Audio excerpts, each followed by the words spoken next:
నానబెట్టుకోవడం వల్ల పప్పు త్వరగా ఉడికిపోతుంది. ఇప్పుడు ఒక 4 టమాటా పప్పుని రుచికరంగా ఎలా తయారు చేసుకోవాలో ఇప్పుడు మీకు చూపిస్తున్నాను.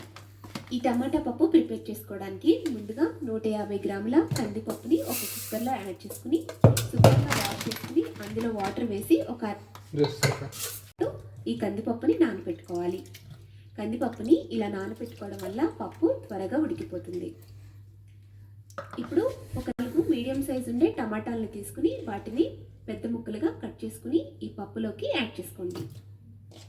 అలాగే ఒక మీడియం సైజులో ఉండే ఉల్లిపాయని కూడా ఈ విధంగా పెద్ద ముక్కలుగా కట్ చేసుకుని ఈ పప్పులోకి యాడ్ చేసుకోండి.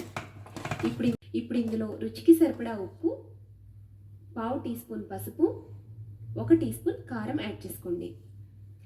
ఇందులోకి మనం ఆల్రెడీ వాటర్ వేసి నానబెట్టాం కాబట్టి వాటర్ యాడ్ చేయట్లేదు. మీకు సరిపోదు అనిపిస్తే ముక్కలు ములిగేటట్టుగా వాటర్ యాడ్ చేసుకోండి. ఇందులో 1 టీ స్పూన్ ఆయిల్ వేసి మూత పెట్టి 3 లేదా 4 విజిల్స్